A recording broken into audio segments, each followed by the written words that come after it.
The deadline for prosecutors to file their brief on time is swiftly approaching, leaving them with just 2 days left to make it in on time before the deadline. But like true Commonwealth fashion, they've now waited until the last possible minute. Why? I guess we'll maybe try and figure out in today's video, or just continue to pontificate as to why. Meanwhile, the Commonwealth on the other side has been busy as new court filings have dropped, including this notice of discovery where the Commonwealth has disclosed some pretty interesting new materials to the defense, including an entire flash drive copy of the Canton Police Department Sallyport videos.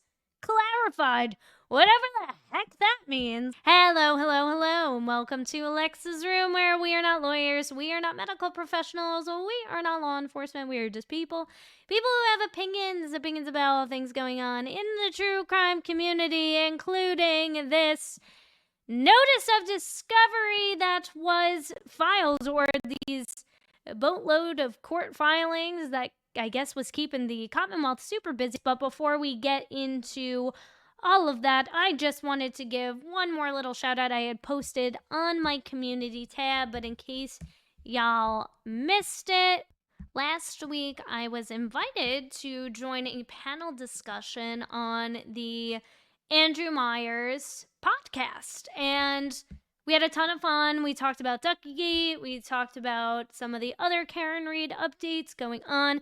Andrew and his partner in crime, Lainey Law, were an absolute joy to speak with. And that was my first guest appearance on another show. So really would appreciate if you gave them some love, not only on the video that we did together, but also too on their other video coverage of the Karen Reed case. They're also covering the Sarah Boone case right now too. I know a lot of people are, but make sure you make Andrew Myers' podcast the place that you guys get all your news in regards to that, as well as the Idaho 4 case, which they've been covering very, very closely as well too.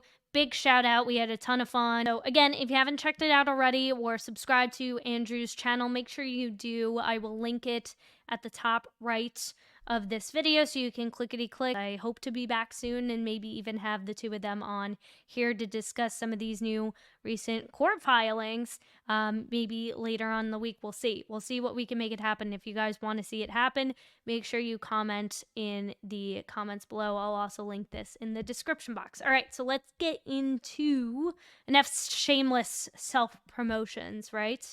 Let's get into this notice of discovery, shall we? Commonwealth versus Karen Reed. Commonwealth's notice of discovery. Now comes the Commonwealth in the above captioned matter and indicates that of this date following the discovery and materials have been provided to the defendant through defense counsel. So in other words, meaning they have now passed this over to Alan Jackson and David Yannetti and friends. 1. Copy of a letter from Chief Helena Rafferty of Canton Police Department dated 8/21/24, 1 page. Now, I don't know what that is for, if that has the correct year and date. I know she did give a speech at the Canton Select Board meeting, I believe, last August. In fact, let me fact check that really quick. Oh yes, so on 8/8/2023, again, I don't know if the two were related, if one has anything to do with the other, but this was actually shared by the Young Jerks last year. Helena Rafferty making one of her very rare appearances from behind the desk, right? One of her very rare appearances publicly at the Canton Select Board meetings before they have been transitioned to Zoom, only so as to protect the feelings of certain select board members like Chris Albert, who is emotionally damaged from all the witness intimidation he's been facing. So again, this was posted by the Young Jerks last year. I'm not going to watch the whole thing, but you can go check them out. As always, please go support Good afternoon. So good evening. Thanks for placing me on the agenda to come before you to discuss a few questions, concerns, and points that came up at the last select board meeting. Before I begin, I just wanted to let the residents of this community know that I'm always available to answer any questions you might have about the Canton Police Department. You can reach Are you? Because where have you been for the last year, girl? out to me at hrafferty@town.canton.ma.us. So first off, let's tackle the question one of the speakers had in relation to body cameras. In October of 2022, the town and the police unions reached an agreement on a body camera policy to be utilized. From the moment the contract was signed, body cameras were planned to be included in the department's FY25 capital budget requests. Obviously, this venture will have to go in front of the Finance Committee, capital outlay, and if supported, would make its way to town meeting in May of 2024 for residents to vote upon.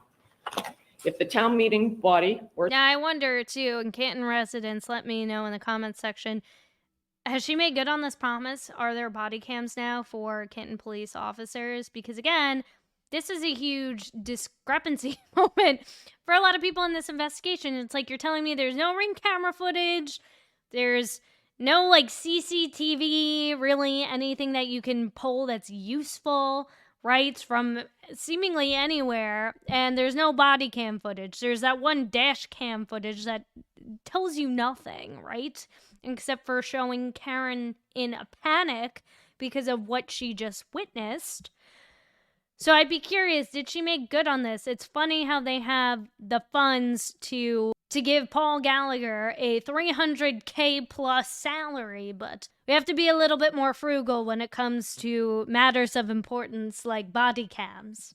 To approve, that would mean we could have body cameras beginning as early as fall 2024, barring no unforeseen circumstances such as any supply chain delays. So again, I ask, it's fall 2024. Like, has she made good on this promise? I'd love to know. However, it's important to note that the purchase of the body cameras themselves are not the fiscal hurdle we have to jump over. The storage of the data is. It is an annual cost that many voters may consider cost prohibitive and a huge part of the reason that a lot of cities and towns do not yet have them. The estimate for the startup of this program will cost between $150,000 and $200,000 the first year. Those monies would be used to purchase cameras. But I mean, you pay Paul Gallagher. Again, you paid Paul Gallagher more for his salary to do what? To whip out the latest and greatest technology in leaf blowing, right? To assist in the revealing of taillight pieces. Cameras for each individual officer and replace the cameras we have in our cruisers. Although working, the cruiser cameras are no longer supported by the manufacturer because mainly the excessive amount of time we have had them, in contrast with the technological changes that occur so quickly. We're continuing conversations with Motorola and reaching out to Axon, two of the premier companies that are manufacturers of these items, to get quotes to support the capital request. We need to research what the different paths we can go down are, such as if the company should be the host for our storage and all the particulars that go with that choice versus hosting it within the town itself. We're hoping to have a trial period with both companies in the new year, whereby we would utilize the same couple of offices to test the product. We anticipate that should be at no cost. The goal of that is obviously to see which product works best and meets the needs of the town overall. What I can offer is the storage fee for having the body cameras will most likely be in the range of $75,000 to $100,000 annually. We plan on trying to identify state and or federal funds and grants that can possibly help us to alleviate the costs. However, the noted figure is the estimated cost to taxpayers every year, without taking into consideration the annual incremental increases the chosen company will most likely charge. It's so funny because she's essentially saying, like, we want this too, guys. We want body cams, but it's going to cost a lot of money. So we're just letting you know. Like, it's very passive aggressive, and it's clear that you don't want body cams, Helena. You don't. Because if your boys were wearing body cams, it'd be very easy to identify what happened on the night Officer John O'Keefe was brutally unalived at 34 Fairview. But again, I digress. So again, this is the meeting where she addresses the citizens of Canton about protesting. And I'm going to skip ahead. I'll link this in the description box so you can check it out, guys. People in 40 to 50 cars pulled up in front of her home with a bullhorn. She was inside with her husband and 2 of her 4 children. She watched this group of both residents and strangers converge on her home. Can you imagine the terror she must have felt for the safety of her children based on the state of the world today? Again, this is a witness in a case. Additionally, I know It's a witness, guys. A witness, I tell ya. Thank you. We didn't know. It's been circulated that John O'Keefe had conversations with Canton police detectives related to drug activity in that neighborhood. Well, I'm here to confirm that. He absolutely did. He reached out to the detective unit directly.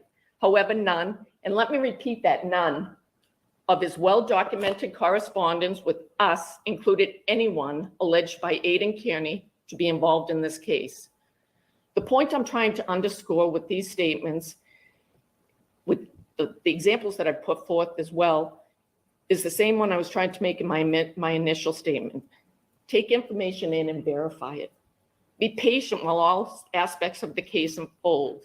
This system is painfully slow, and it should be, as the gravity of its process holds the liberty of someone in its midst. It wasn't painfully slow for Karen Reed in arresting her and slapping cuffs on her, but yes, continue to go on about telling us how painfully slow the process can be. Follow the actual trial. Listen to all the information. Let the courtroom be the forum where both sides get to present their case in full. Then make your own informed decision, whatever that's going to be.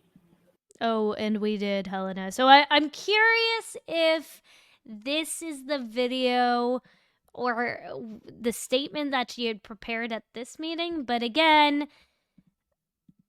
I don't know. Because it says 8/21/24.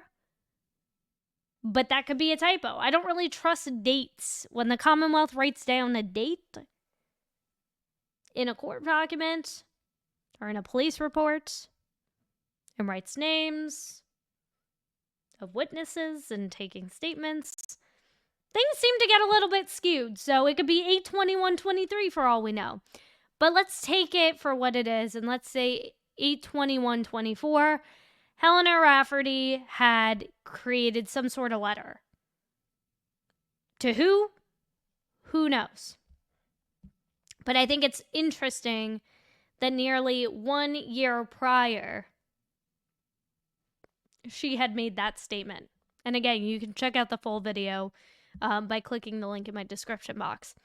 Copy of Canton Police Sallyport video dated January 1st, 2022, as recorded inverted. 1 disc. January 1st. Now that's interesting because, as we know, Officer John O'Keefe was unalived on the 29th. So this was before John O'Keefe was unalived. So what could possibly be on the Sallyport video on January 1st? And again, this is why I bring up the date discrepancy, because a lot of times we'll see different dates, different last names, different spellings of names in these documents and police reports. Now, of course, things are being now led by or spearheaded by Hank Brennan. And I'm not going to say that he's making all these dates up. My only speculation would be that this Sallyport video is probably to prove either or help defend the fact that the video was always inverted. It's been inverted since this date, the beginning of the month, well before Officer John O'Keefe was unalived and Karen Reed's car was brought into the Sallyport. That would be likely the reason why they are handing this over now to the defense. But my question would be, well, then why didn't Adam Lally do that in round 1? I don't know. What say you? Copy of Canton Police Department interior hallway video, exterior parking lot video, dated January 29th, 2022. At what time? 1 a.m.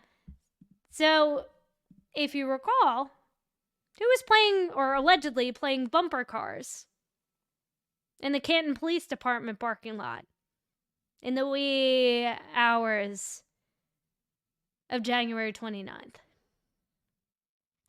Our boy, B. Higgins, the same guy that the jurors seem to confuse with Brian Albert. Not that Brian. I'm talking about my boy, B. Higgins.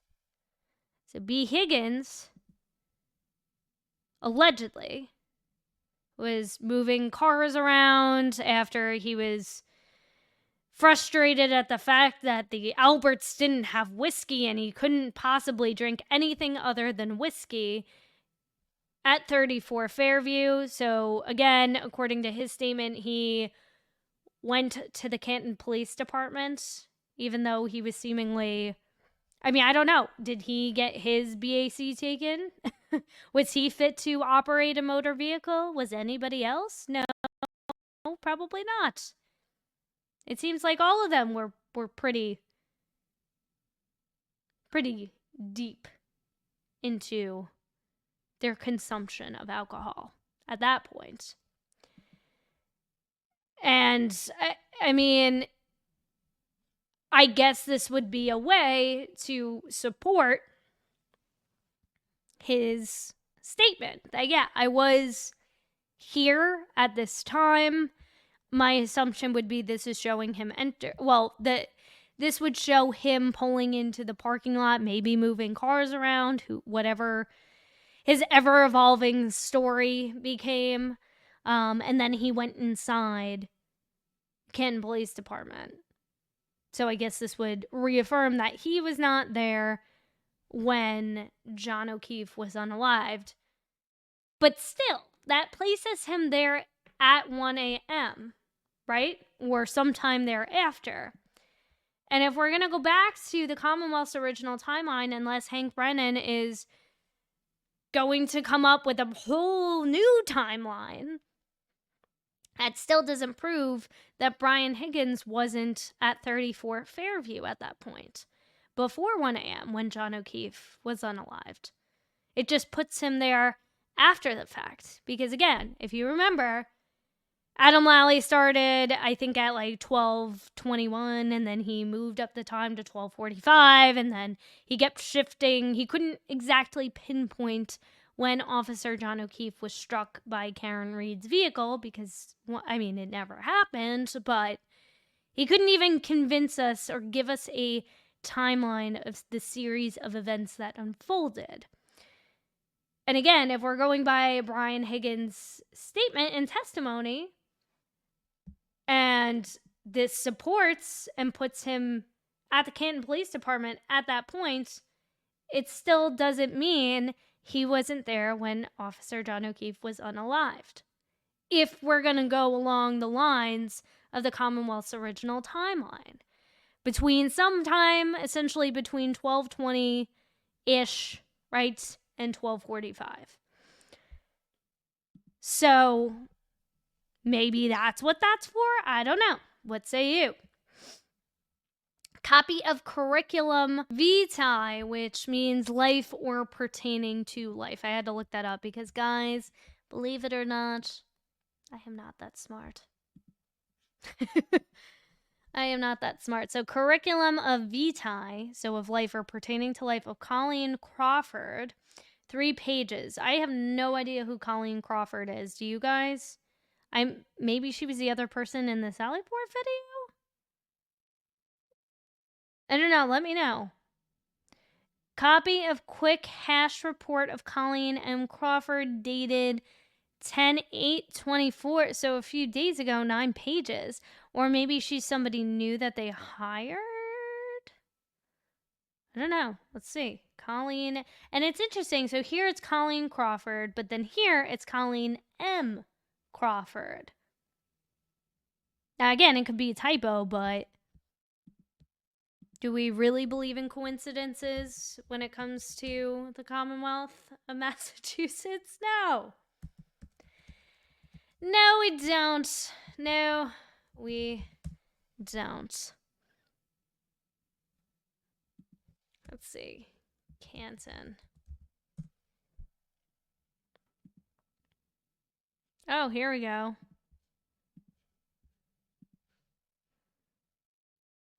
She is a multimedia director, certified forensic video technician for the DA's office, the Norfolk DA's office. All right. She's skilled in law enforcement, uses interface design, Adobe Creative Suite, pre-press, production,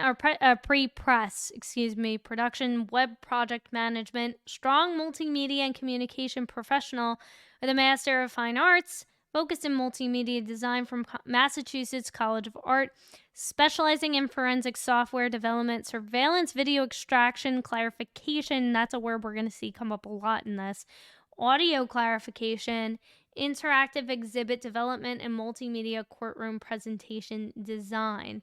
So she's been working at the DA's office since 2006, so 18 years and 9 months, and it looks like she's only ever worked there essentially since she received her master's from Massachusetts College of Art. I don't know what else she did. She graduated in 2003, but didn't start her gig at the Norfolk DA's office until 2006. So what were you doing in that time? That 3 years, girlfriend? Were you doing more training? Advanced courses. I guess so are these her courses, or are these courses that she has created? I don't know.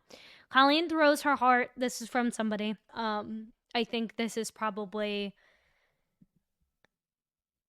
somebody who's going to testify at some point, but copy of extracted frames report of Colleen M. Crawford, dated 10/7, 2 pages.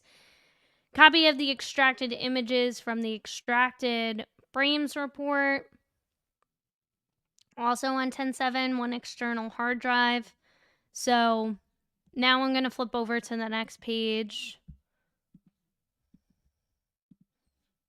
I believe there's 50 items.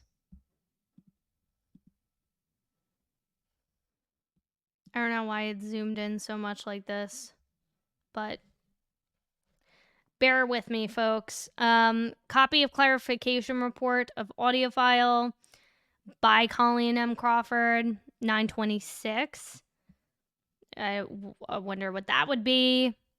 Again, a lot of these are recent, so I don't know if they are recently enhanced certain things.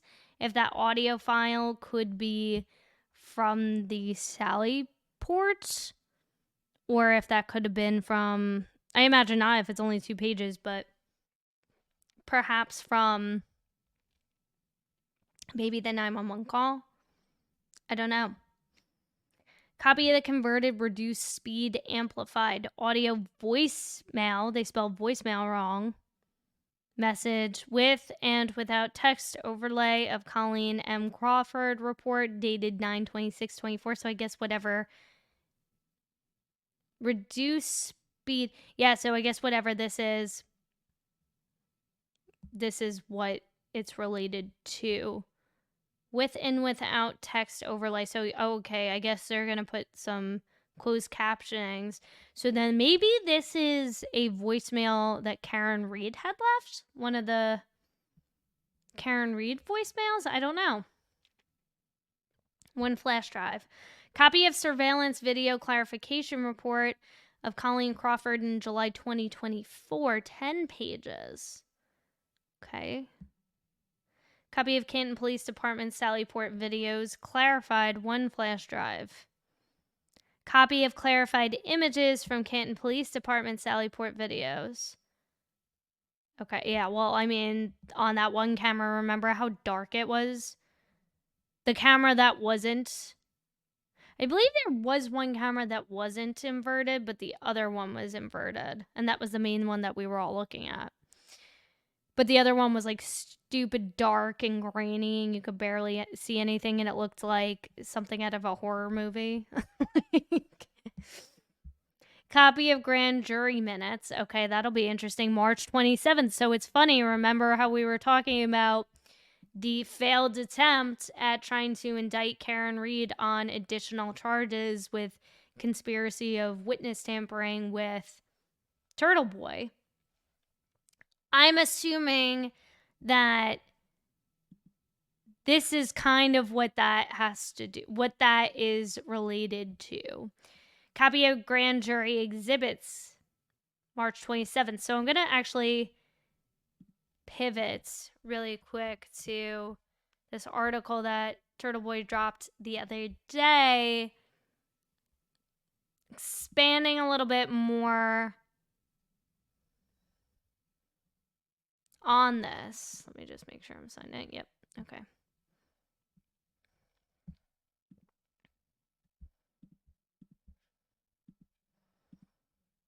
Adam Lally knew grand jury failed to indict Karen Reed on conspiracy charges with Turtle Boy before filing the motion to prevent Turtle Boy from the courtroom, something that you guys probably already heard about at this point. But again, this is what they're referring to.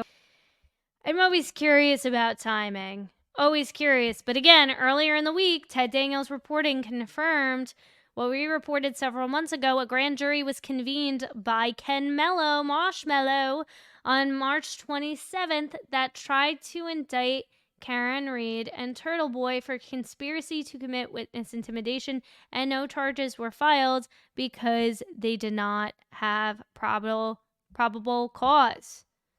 Right?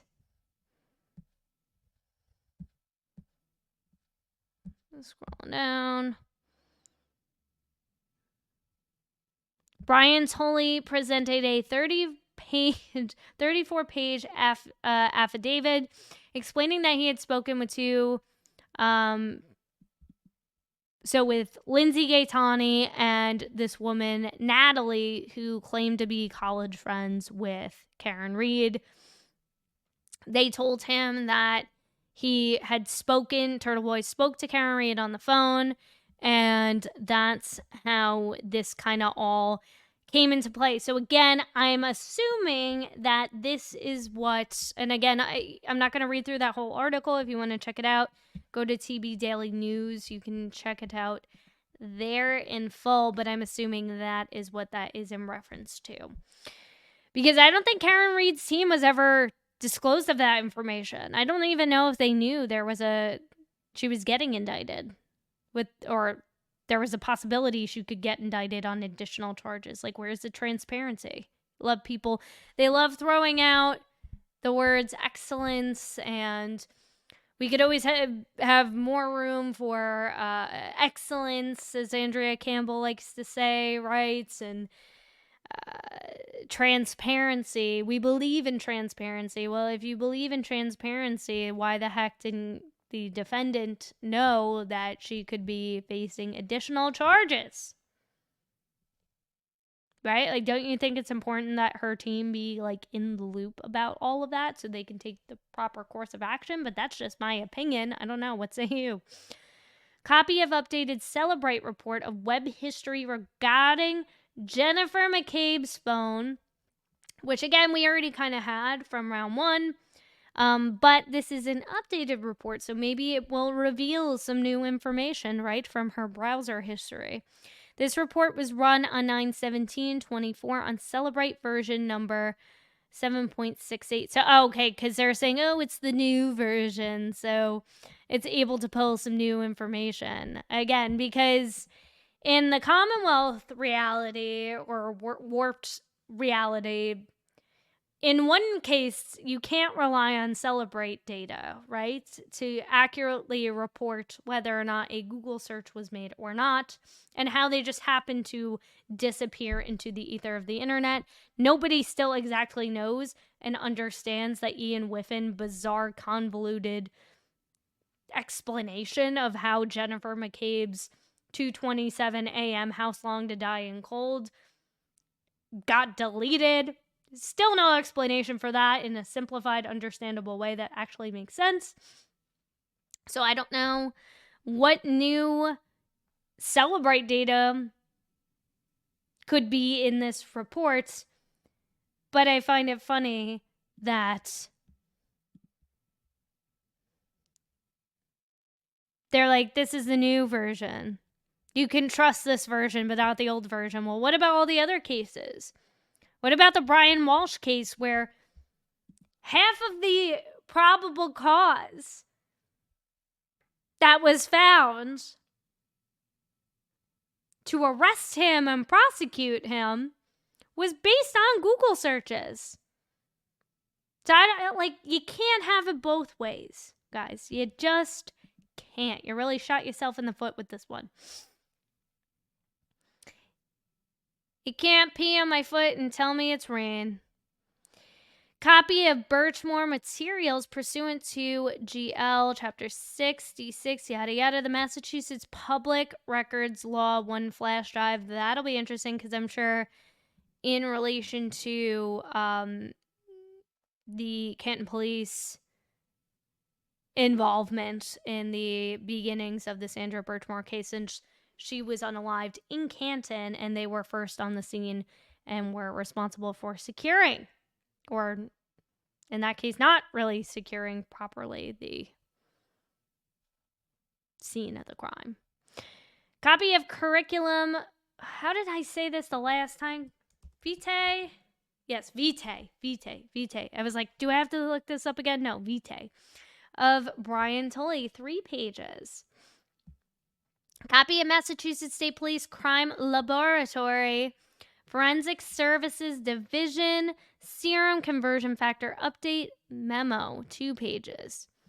Copy of Massachusetts State Police Report regarding complaint investigation number yada yada yada, 4 pages. Now I'm curious what that is in relation with, because when I first heard that, I misheard the Massachusetts State Police part, and I instantly thought maybe this has to do with that incident, allegedly, where Brian Albert kicked the crap out of a fellow officer, and if there was a complaint made about that. But as we know, Brian Albert is not a state police officer, so that wouldn't necessarily make sense, but I am curious, and I wish they had a date here, right? It doesn't even say when this police report was involving a complaint, but I assume it has to do with Proctor.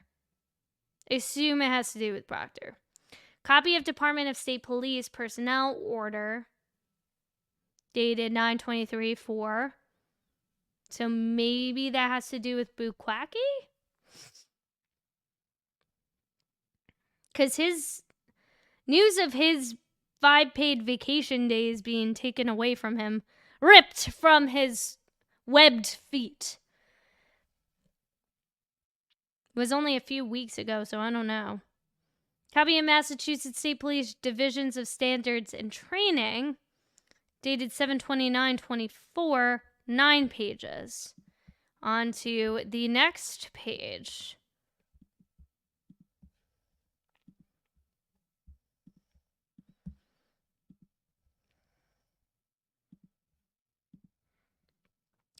Copy of Massachusetts State Police Division of Standards Training, finding concerning internal affairs investigation. Okay, 7/17/2024. So yeah, this definitely has to do with probably our boy Chip.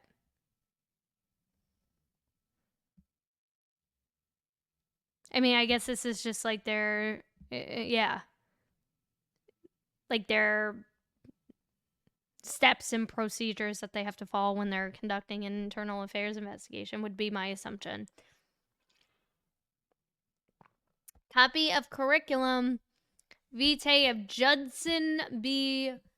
Welcher.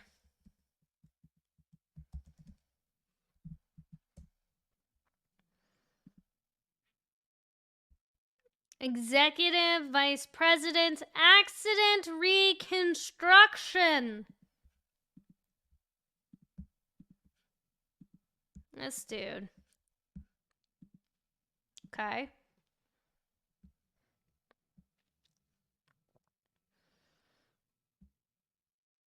He's a biomechanical engineer and accident reconstructionist with Aperture,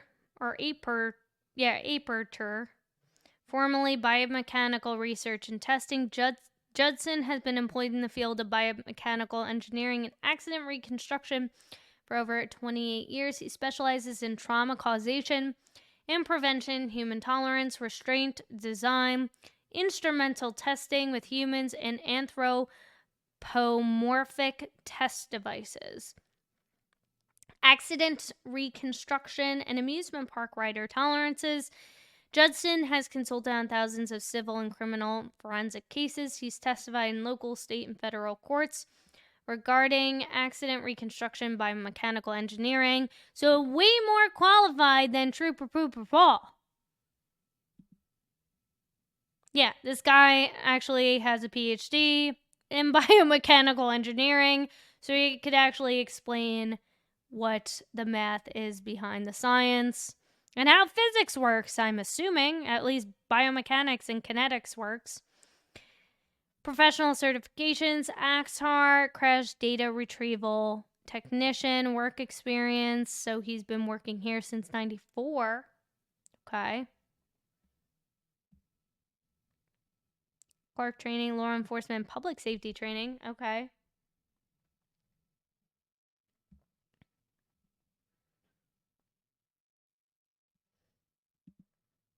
Interesting. So, I mean, he definitely looks like someone that a defense team would hire as a witness. As an expert witness for their case. Not the other way around. Usually the state uses the people who actually worked on the investigation to testify, but they've really run out of choices. They've really run out of options here, so. Massachusetts State Police report dated 9/27. Another report dated 9/30, one page. Copy of photographs of cars from Massachusetts State Police report case report 111. Interesting. 101. Copy of Massachusetts State Police report. So a bunch of, and again, I'm curious if these have to do with related cases or if this has to do with Duckygate.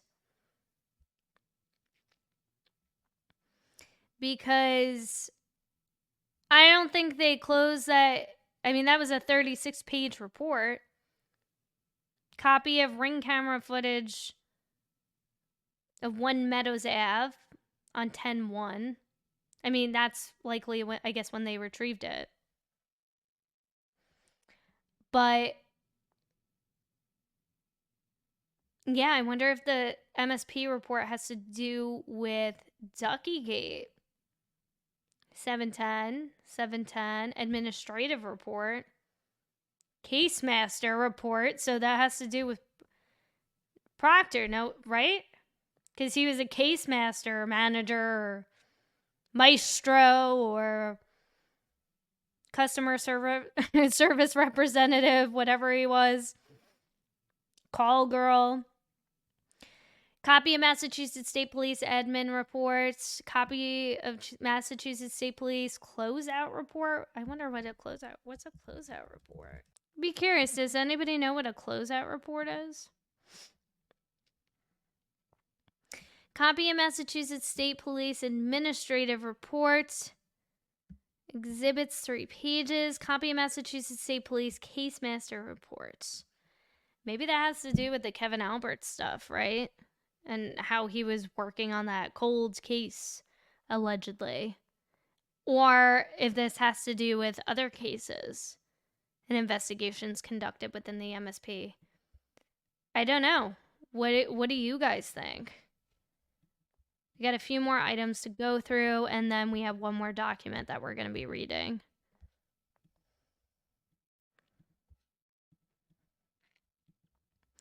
Copy of MSP Police Investigative Report 710, 3 pages. Copy of Massachusetts State Police Digital Evidence Report, dated 9/13. Copy of MSP Administrative Log Note, that'll be interesting, 8/2/24. Copy of Massachusetts State Police Admin Log Note, 7/10. Another admin log note, dated 7/10. Property release receipt, 7/10. I wonder if that has to do with returning certain devices back to Karen. I don't know, certain evidence.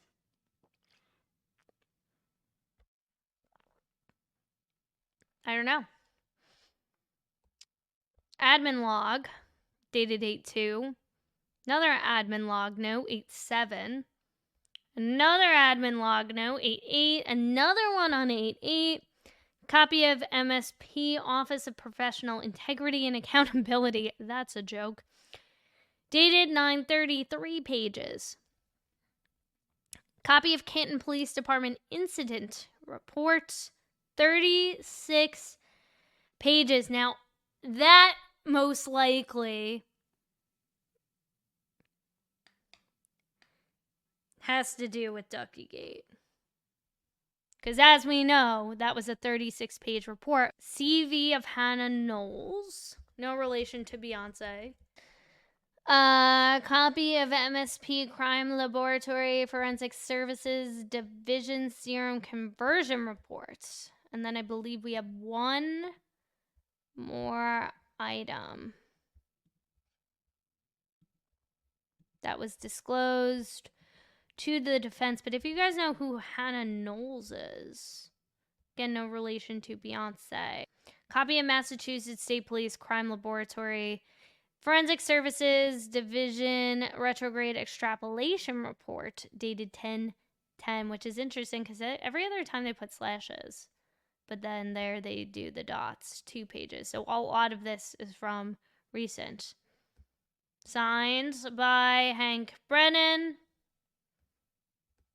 on the 10th of October, so 4 days ago. But where is Miss McLaughlin? Where is Adam Lunchbox Lally? He's not on there. So that is the notice of discovery. Those are some of the interesting items. I mean, again, a lot of it is kind of left up for speculation. At the end of the day, we really don't know until, obviously, there is those hearings, pretrial hearings about what evidence is going to be allowed in, what's not going to be allowed in. We'll get to hear all those arguments.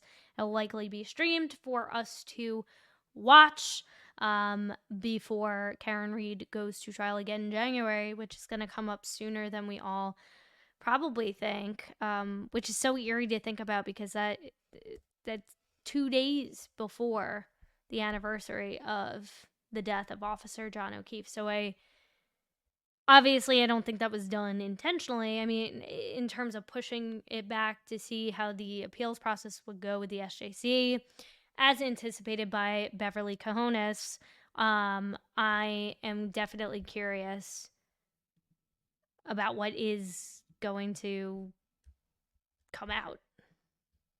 What is going to come out? What is going to be allowed in? And how is the defense going to use it? Because I feel like a lot that is going to be shared. And it seems like there is a lot that is going to help the defense. I think that One Meadows ring camera footage could be helpful in establishing, depending on the time, the date, right, how much is retrievable. That's going to help the defense, and I think prove the mystery of the cracked taillight, right, how her taillight got cracked from the first place. I think it'll also help with the inverted Sally Port video if we get to actually find out when that video was potentially tampered with, if it was in fact tampered with, why it was, or if it was always inverted, why wasn't that shared why wasn't that information shared with the defense prior to trial? Why wasn't that thoroughly reviewed, right? Or was that the same copy that the defense had received initially? And then what was presented during trial, a completely distorted view of the video that they previously viewed. I just can't imagine Alan Jackson and David Gennady looking at this thing, reviewing it before the trial and not seeing or calling out, hey, there's something wrong about this video before the trial. With how intelligent and how experienced, especially Alan Jackson is, I just don't feel like something like that would slip by so easily. But I don't know. I think also, too, the exterior and interior camera footage, all the camera footage is going to further support, I think, the defense's theory.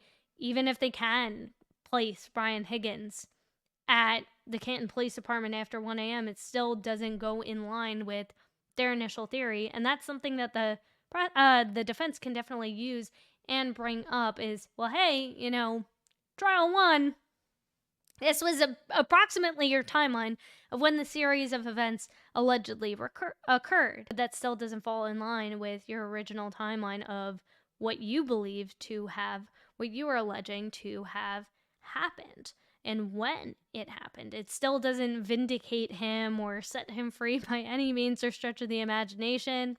I'd be curious to see that updated Celebrate extraction report. That'll be interesting, of Jen McCabe's web history. I'd even like to go so deep as to get more thorough extraction of her cell phone data as well, too. That text thread that Matt McCabe was. I'd love to see more from Matt McCabe's phone, right? That would be wonderful. I think that would help establish a lot more. Well, what say you?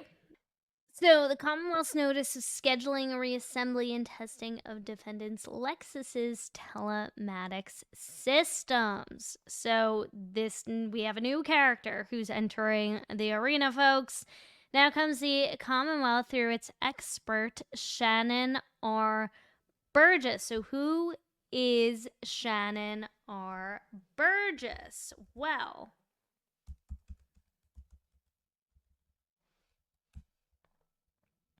Shannon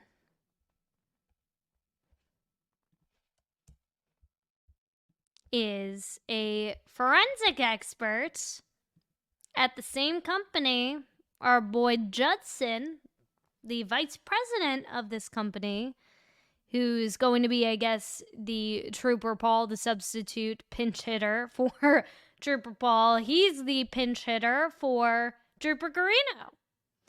A forensic expert in what? Celebrate mobile examiner, certified forensics examiner, certified cloud examiner, certified physical analyzer for Celebrate certified operator, who's also a licensed private investigator, or is, in Texas and Arkansas, which is interesting. And then Bosch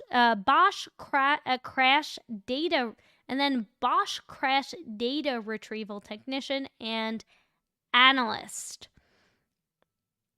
Has a little bit more of a CV. He analyzes messaging, email, social media artifacts, such as databases to determine user communications, user deletion, and data recovery. So I imagine they are not going to probably call Ian Whiffen again. That would be my summation on that.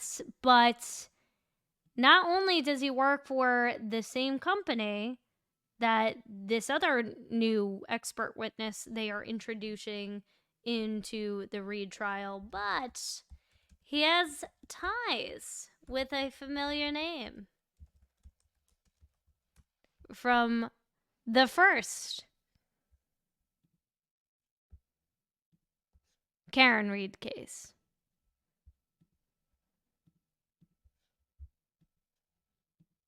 Jessica Hyde. Remember her? Well, on Twitter a couple of years ago, looks like she was looking or resharing a job opportunity. 7+ years experience in finding truth in data. Please DM if you know of a possible fit. This is an awesome candidate. And Shannon Burgess on 10/31/2022 responded immediately to this opportunity. And boy, he sure got the job of a lifetime. Now, Jessica Hyde, if you do not recall, was a digital forensic expert who was also called as a witness in the first trial and was responsible for reviewing the Jen McCabe Google searches. Oh, the irony. The irony, my friends. Birds of a feather flock together, or if you're in Canton, Massachusetts, you quack together. So I want to go through a little bit of Trooper Guarino's testimony, specifically with this section that we are going to come up to in the above captioned manner, and respectfully provides notice to the defense and this honorable court, arguably, that it intends to engage in further testing of the defendant's Lexus's telematics system. Mr. Burgess has opined that significant data was likely not acquired during the chip-off procedure, likely caused by programmer's error, meaning programmer is a technical term referring to hardware and software utilized to acquire and interpret data. See footnote, see October 10th, 2024 letter from Shannon Burgess as Exhibit B.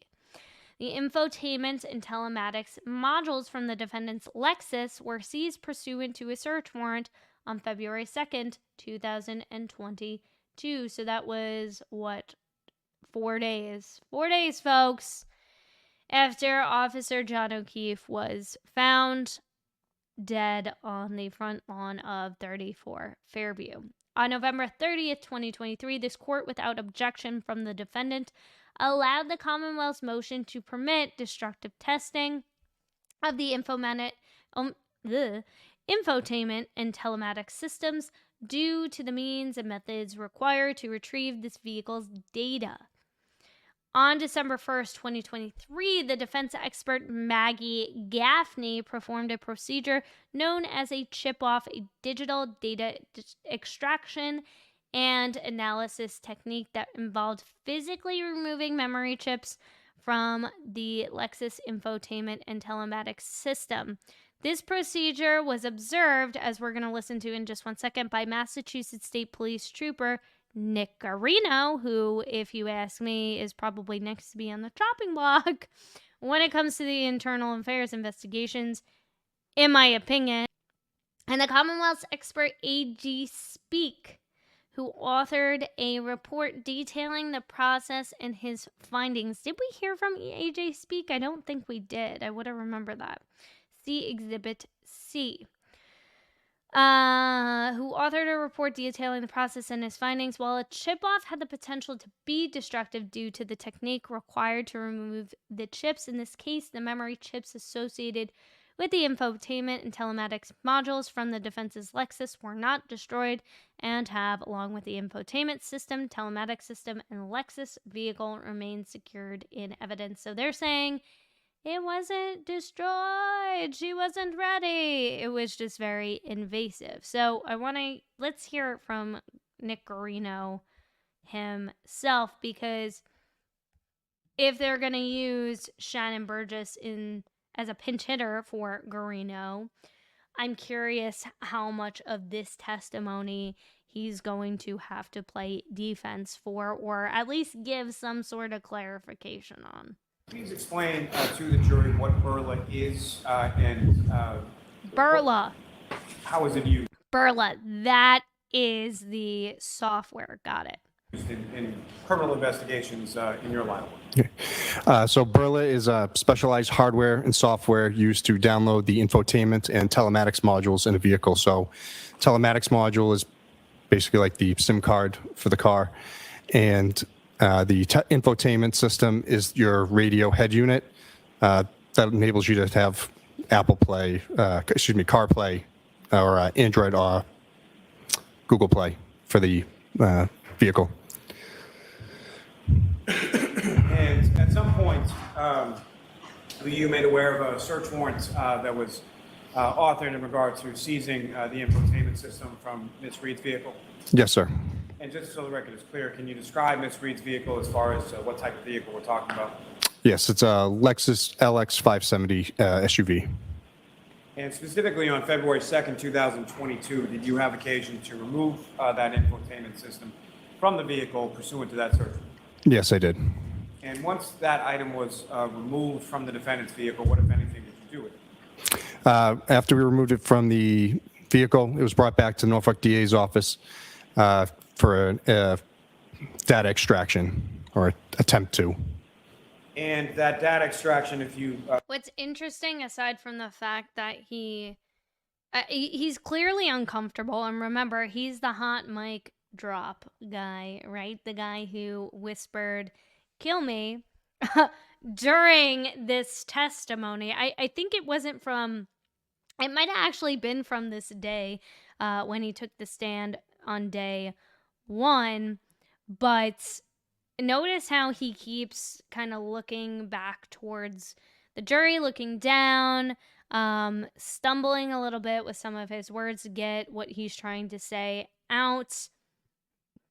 Not really confident in what he's saying. And again, you can chalk it up to being nervous. I mean, you're being filmed for millions of people to watch at home and criticize your every move.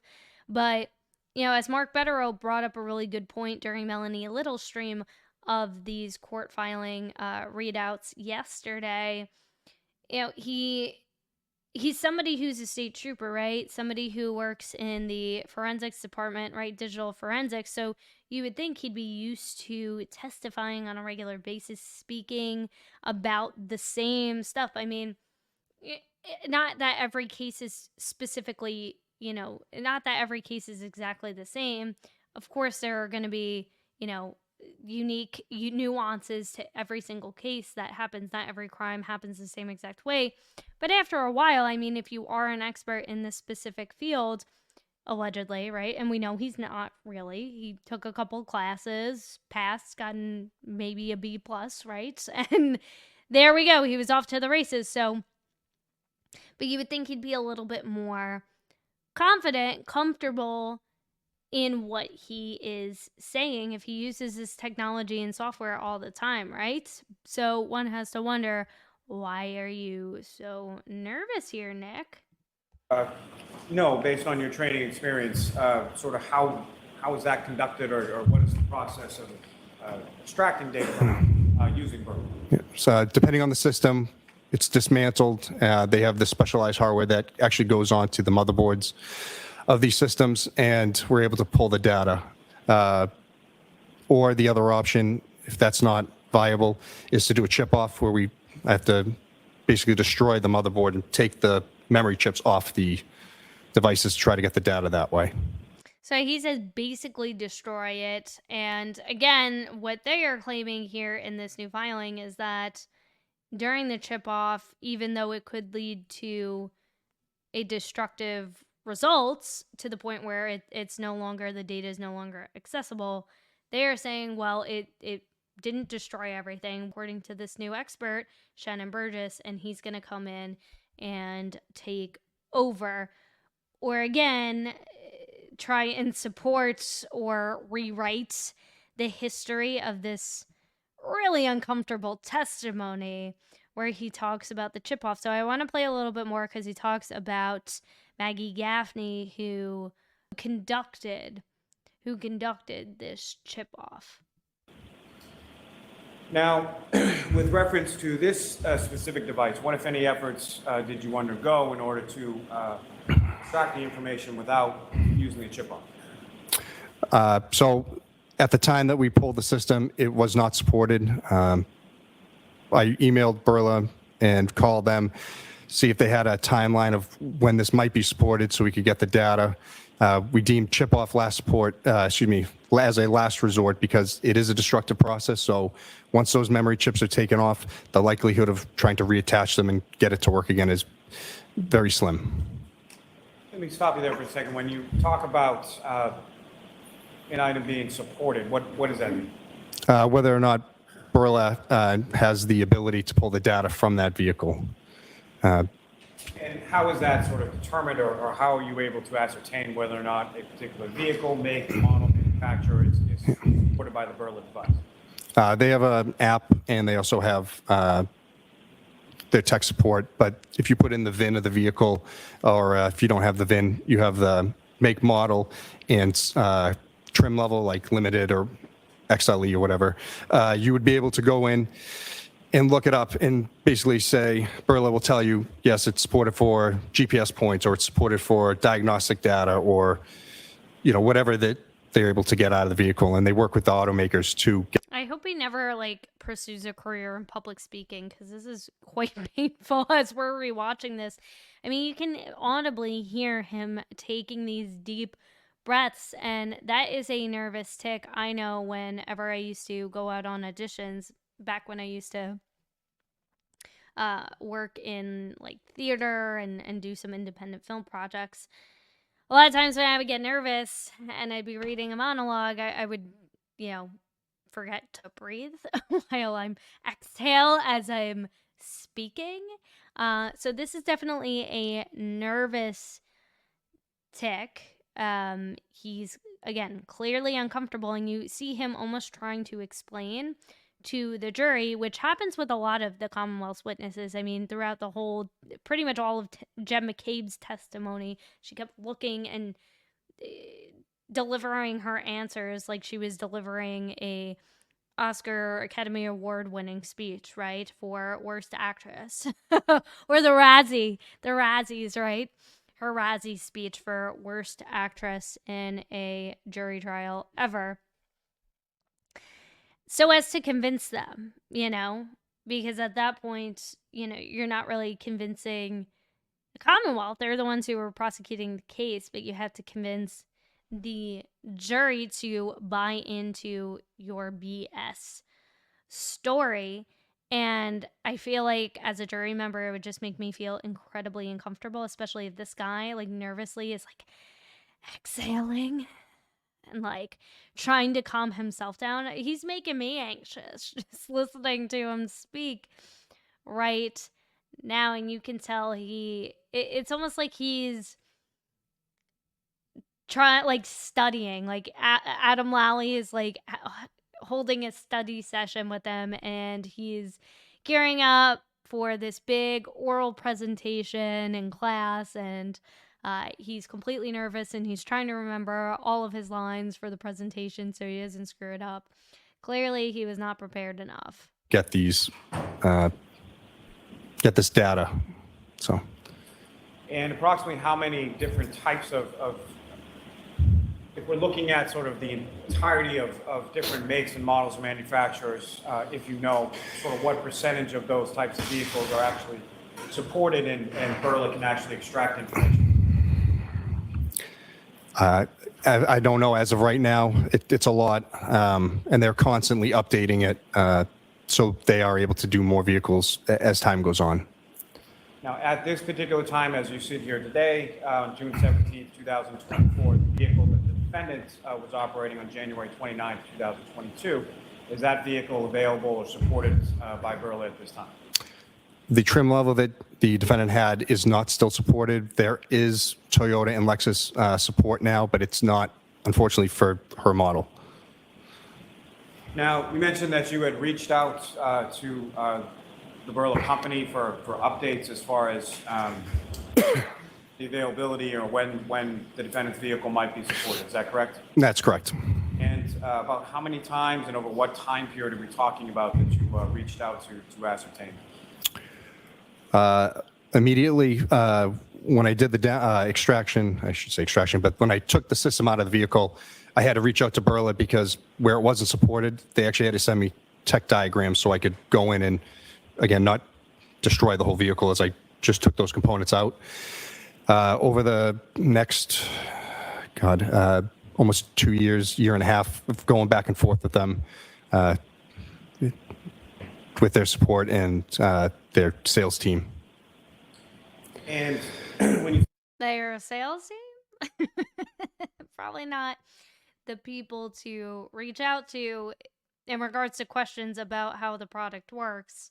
That always stood out to me, and I remember reporting on that when I was watching this live and I first started this channel. Is this makes absolutely no sense to me, because again, as somebody who I used to work as a consultant with a software company, and you'd have your sales team, your product team, product development, then you'd have like a specific marketing team for product, you'd have a specific marketing team in regards to sales.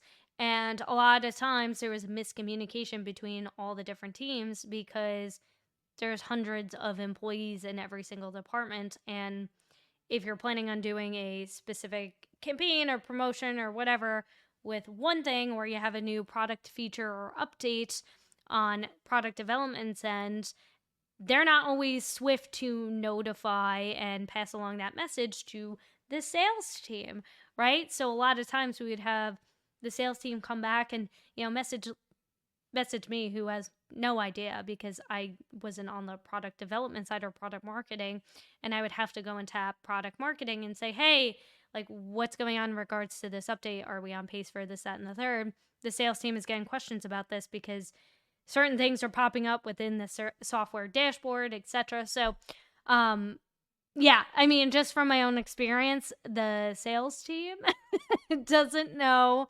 They just know how to sell the consumer as to why they should use Burla over any other software for extracting this kind of data. So that one always stuck out to me in regards to this. But you say going back and forth, about how often were you reaching out to them, or how often were you getting a response in regards to the bird? Usually every few months, I want to say every 3 months, give or take. I forget the exact number, but phone calls or an email to them asking. Now, so phone calls and emails. And I don't think this was harped on by the defense during cross. And I would be curious if they take another shot at it if he does end up testifying. I mean, I feel like this would be plausible evidence to enter into discovery, or for the defense to request, because if there are all these supposed communications between you and even their sales team to support that, yeah, I was trying to figure this out, trying to get help and assist and figure it out without destroying the data completely, that would be easy to prove. You would have those emails somewhere. You'd be able to extract that data. Your new Celebrate expert would be able to go in and pull that data for you and prove it. Call logs, right? You just, hey, this is me calling Burla support, right, on this date. And again, Mark Betterow brought up a really good point during Melanie Little's stream of this last night, is these guys are so steadfast in making in-person appearances and going to great lengths to secure certain interviews with witnesses that don't live in this state, right? Brian Tolley took a flight out to California to interview Natalie about the alleged conspiracy between Turtle Boy and Karen Reed of concocting this plan to intimidate witnesses, or write 36-page reports about rubber ducks. So, but I guess Nick Guarino isn't getting paid enough to fly out to, where is Burla headquarters, right? Annapolis, Maryland, United States. Maryland is how far from Boston? 6 hours. Okay, so you fly. It's an hour and a half flight. Nick Guarino can go eat some crabs, maybe get some lobster, drink a little White Claw, a couple White Claws for Judge Bev, right?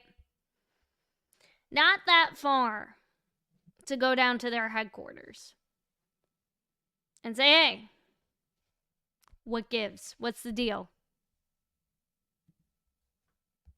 I mean, you have the resources to fly Tully out to California. Why can't Guarino take a hour-and-a-half nonstop flight,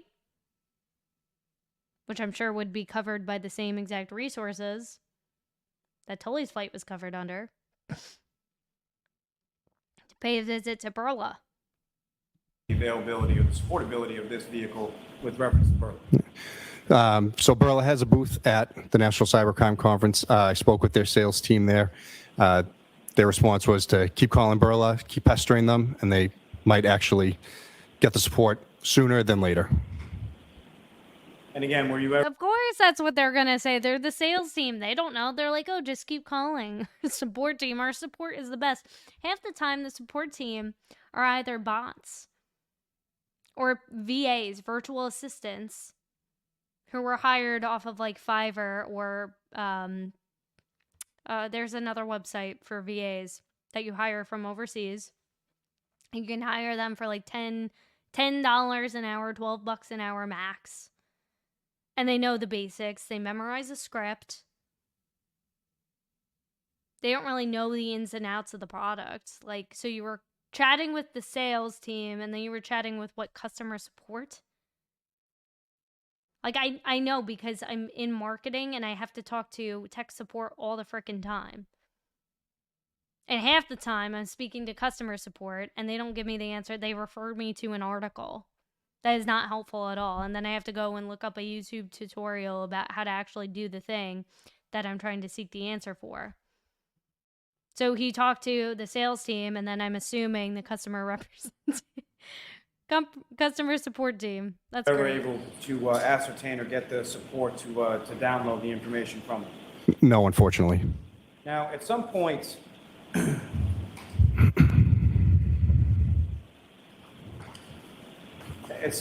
you able to download any information from that particular infotainment system from the defendant's vehicle?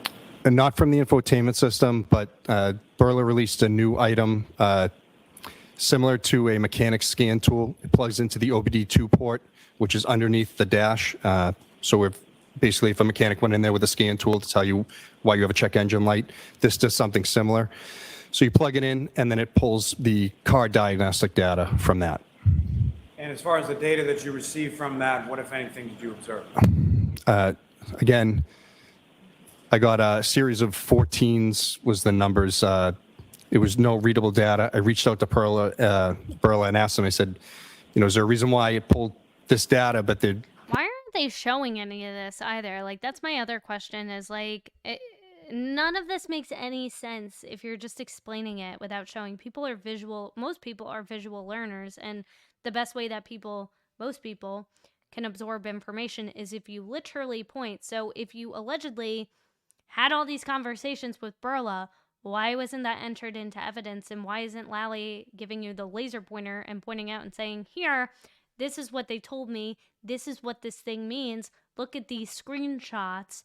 This is why I wasn't able to retrieve X data on this day. When I put it into the software, it's not telling me anything. It's not giving me any readable data. And they said they know it is diagnostic data, but they haven't got anything from Lexus to say these 14s, these codes mean this. Oh, they only know it as emissions. So was Burla itself able to read that information and transform that sort of binary code into any sort of readable data for you? Other than the number 14, no.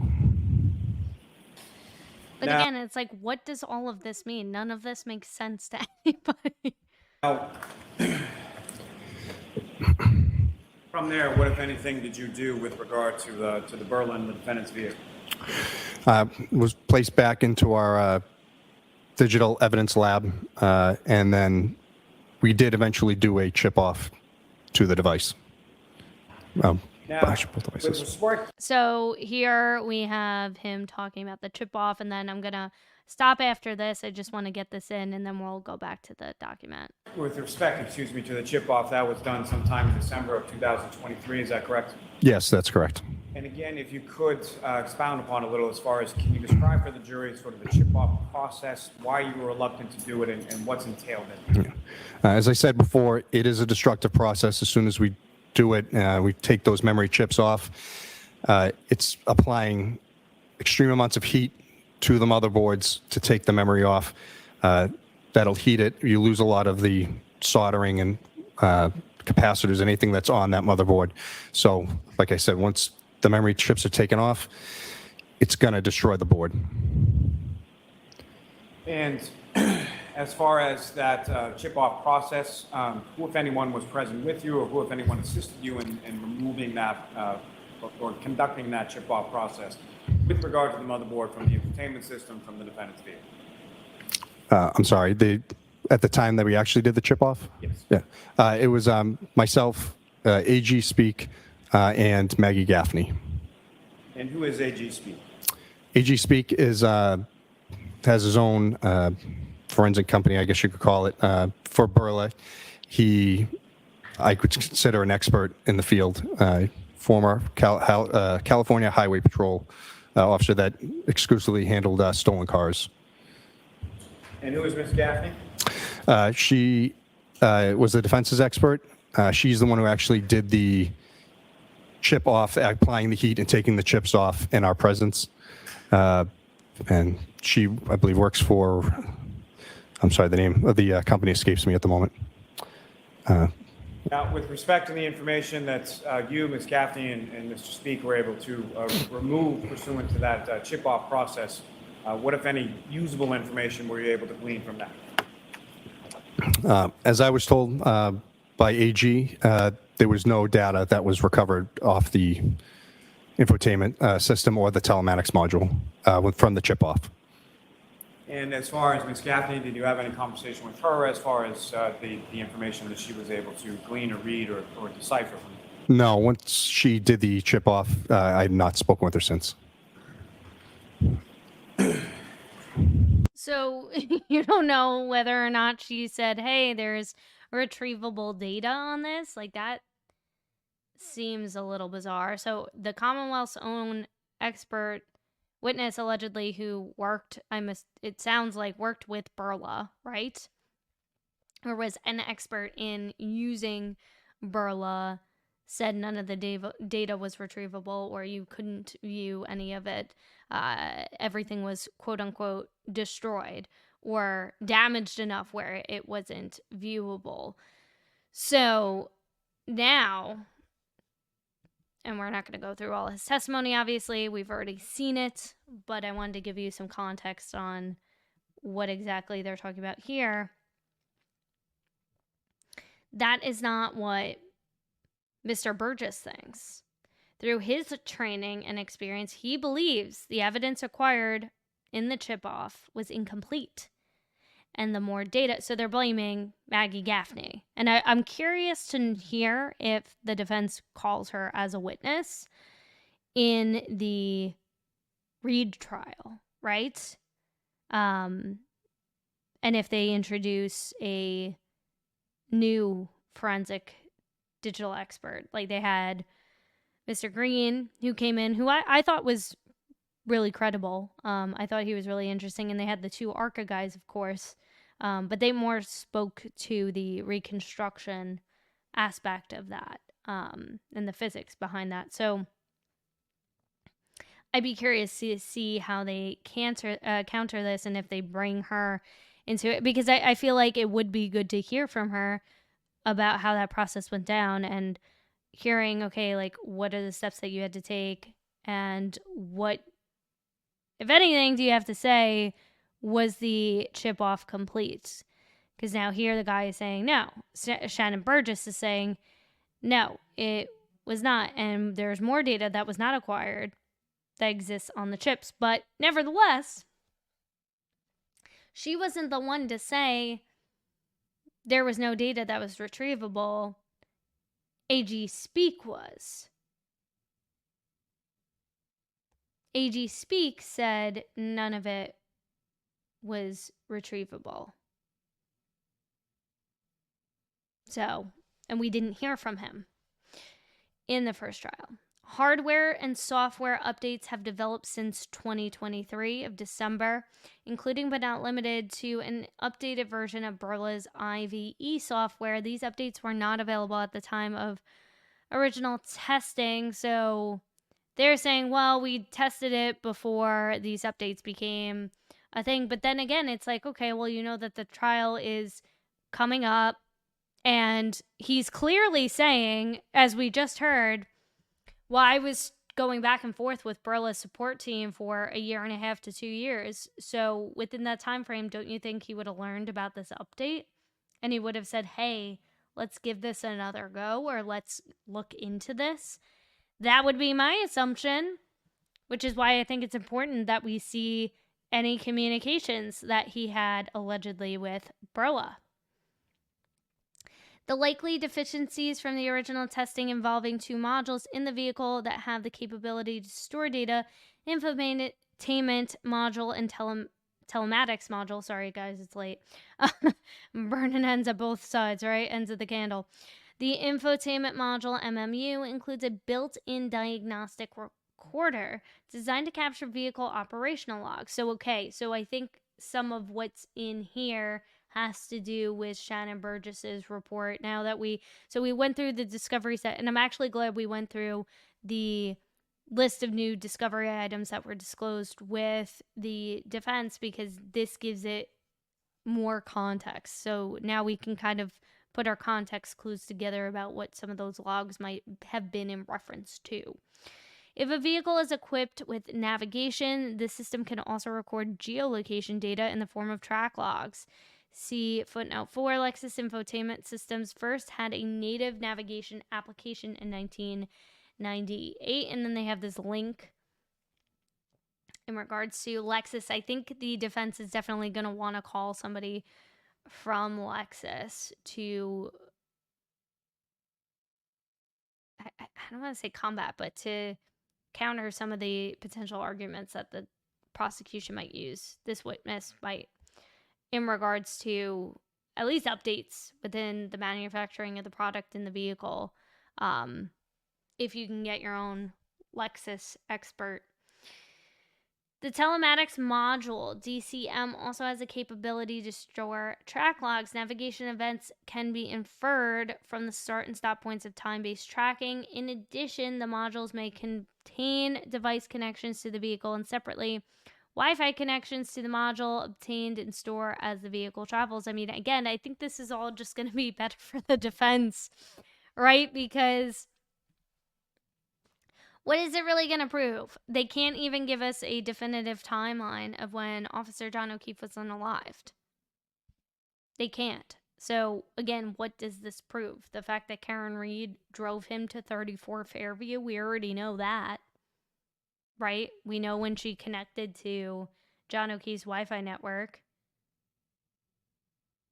So again, we'll potentially be able to better verify where she traveled to the morning of, right? Which we already have like an idea of, but I mean, again, I don't see how this is going to be harmful in the least bit to the defense.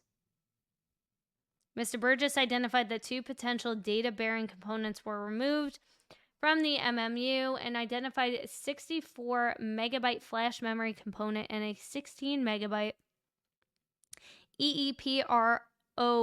The prior readings resulted in 3 files, 8 megabytes in size. Mr. Burgess opines that the acquisition of files in December 2023 should have been closer to 64 megabytes, believing that the discrepancy likely resulted from the deficiencies in the hardware and software used at the time to interpret the data. Mr. Burgess determined that 3 potential data-bearing components were removed from the DCM. But again, this just creates more reasonable doubt, right?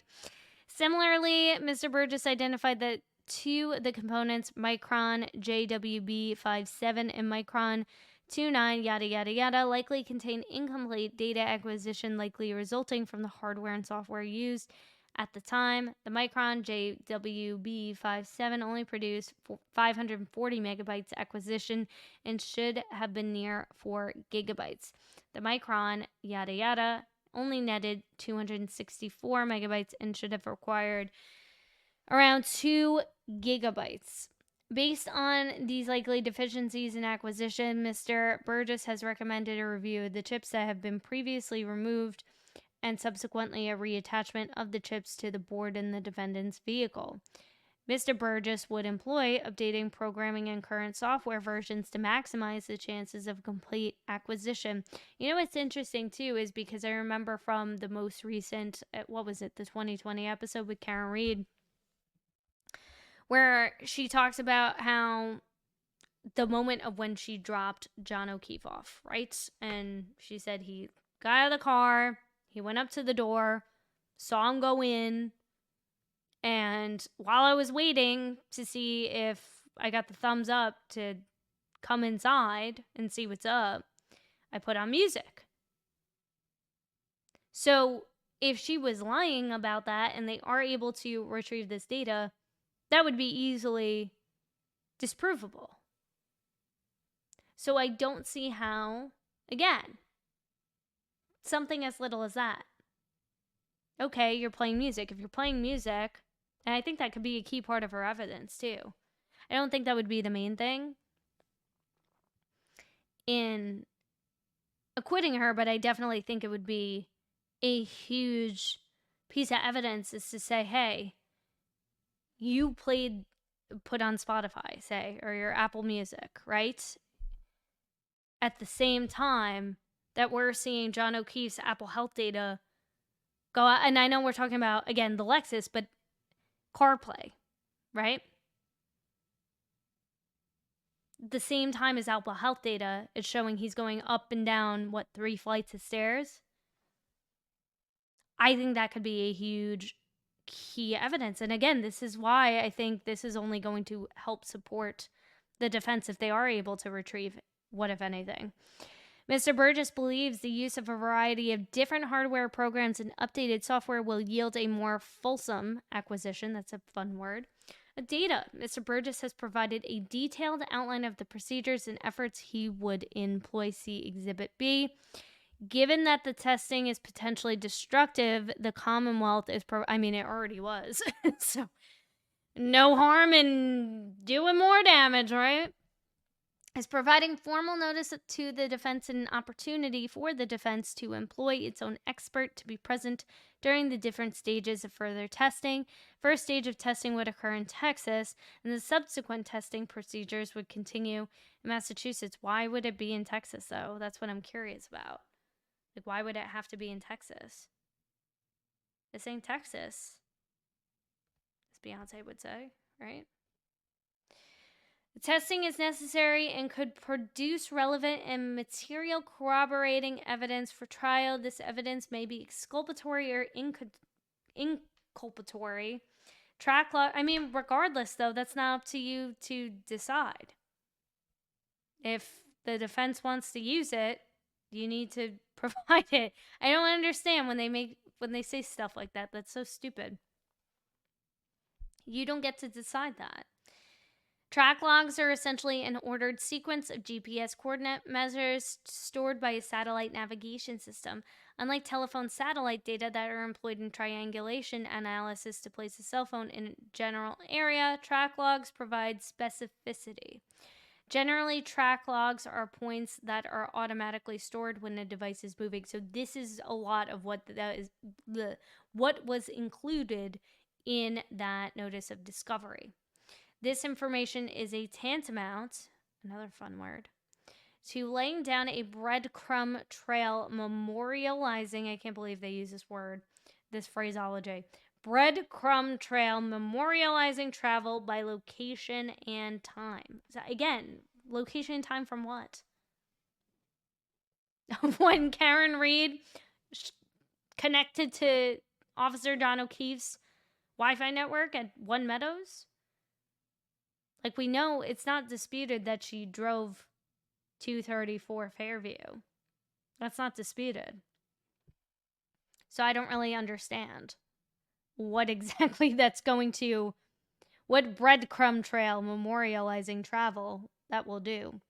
The download analysis by Mr. Burgess and use of other software may also provide information about any other devices connected to the vehicle, i.e.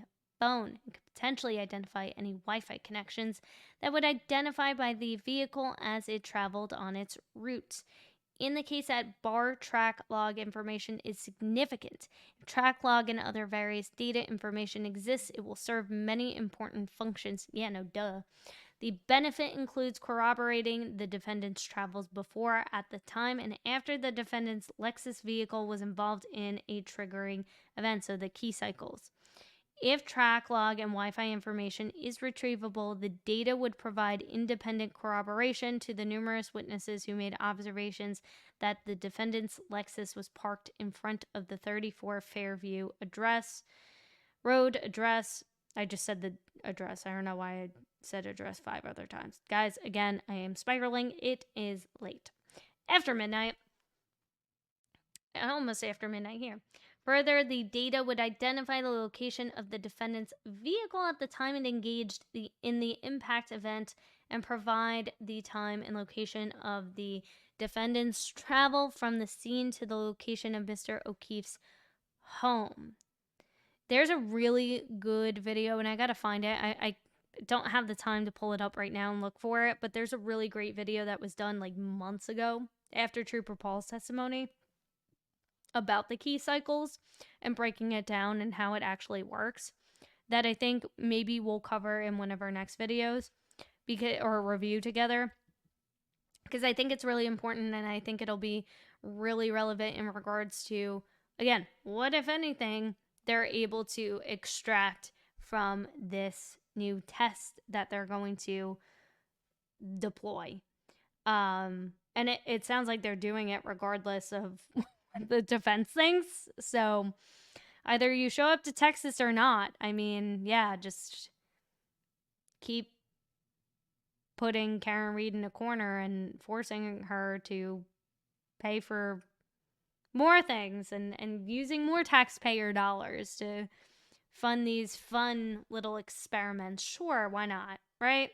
There's just boundless flows of cash flowing within the Massachusetts state for all residents. I'm sure they love just spending more money on stuff like this.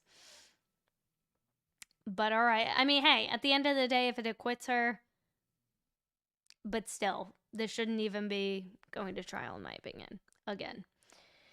And nevertheless, I think the big thing, too, is the fact that I think what would really support the defense's theory a little bit more, or just in terms of their solidifying the presentation of their case, is homing in on the fact that, yeah, it was snowing, and it's very possible that what was triggering those key cycles is the lack of traction that she had. Perhaps her wheels were spinning, and that was what could have been triggering some of these events. I think if we could, again, home in on that a little bit stronger, maybe with the Crash Daddy testimony, that would be potentially enough to support that argument. Because I don't think enough was said there, and with Trooper Paul's mumbo jumbo concocted like testimony, I just don't think anybody understood after that what anything meant anymore. I think everybody was a little extra brain dead that day. The Commonwealth provided and introduced at trial video depicting some of the defendant's travels on January 29, 2022.